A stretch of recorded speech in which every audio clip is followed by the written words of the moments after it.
this is the situation in Australia. Parliament's passed the government's $130 billion JobKeeper package, the biggest economic lifeline in Australian history. National Cabinet's meeting today. The big topic of discussion will be how to manage the remainder of the school year.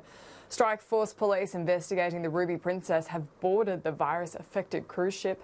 New South Wales has confirmed preschool will be free for 6 months.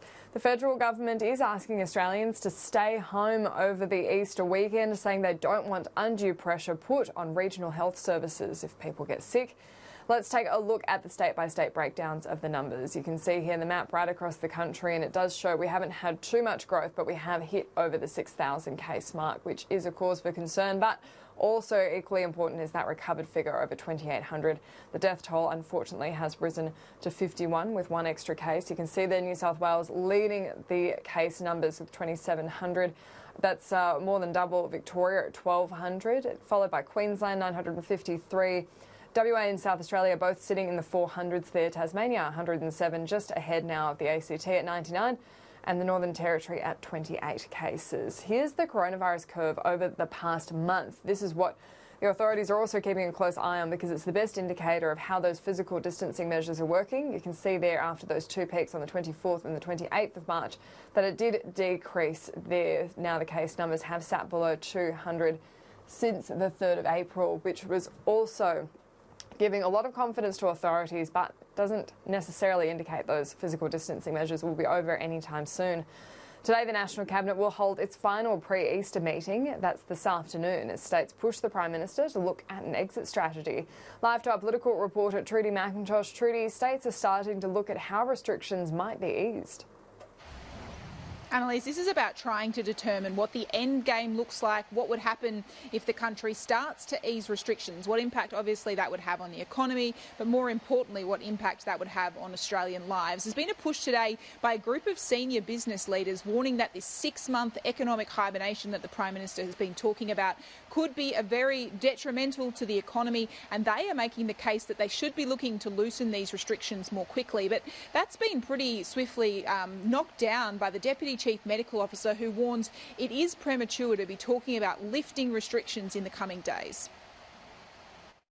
The thing is that for anyone to be talking at the moment of exit strategies in the expectation that they're days or weeks away is not hearing our message.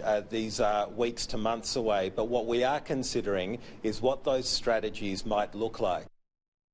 Come into Easter, it's a particularly vulnerable time, and the medical experts tell us that you can't assume the outcome in terms of the flattening of the curve. The indications are positive. We welcome that.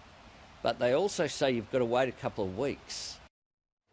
Now, ahead of this National Cabinet meeting this afternoon, there has been some talk about creating a so-called guinea pig state, something like WA or South Australia going ahead first, loosening restrictions there, so as a test case really for what it would look like across the country, particularly in those states which have the most cases. New South Wales, that is the big state to watch for the moment. The Premier there says she'll be looking at this on a month-by-month basis, but not to expect any restrictions or loosening in the coming days.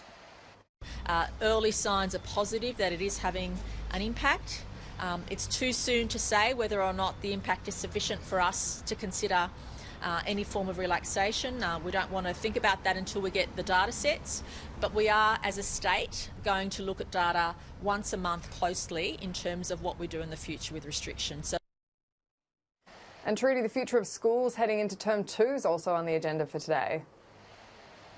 Now, this is about trying to find a national unified approach when it comes to the school system, as much as that is possible. The Education Minister out this morning speaking about this. He said, obviously, there is going to be different needs in different states, but they are trying to find the way forward here when it comes to term 2. There's been a lot of remote learning going on right across the country, whether that continues now into term 2, and the government is stressing that there will be skeleton staff still at schools across the country to help with the students of parents of essential workers. Now, he was the Education Minister a short time ago on what to expect from this National Cabinet meeting. We are trying as best we can to get a nationally consistent message, and all education ministers have been working very cooperatively in that regard.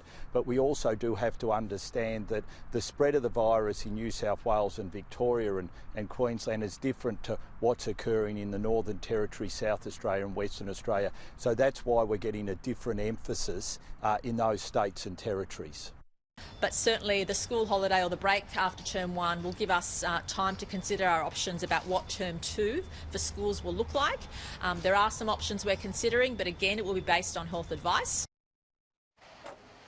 And Annalise, it was interesting to hear the Education Minister this morning flagging the potential that Year 12 students may be able to go into 1 day a week into school for their most practical subjects, particularly things like chemistry, because he said pretty hard at home for a chemistry experiment to be going on at the kitchen table.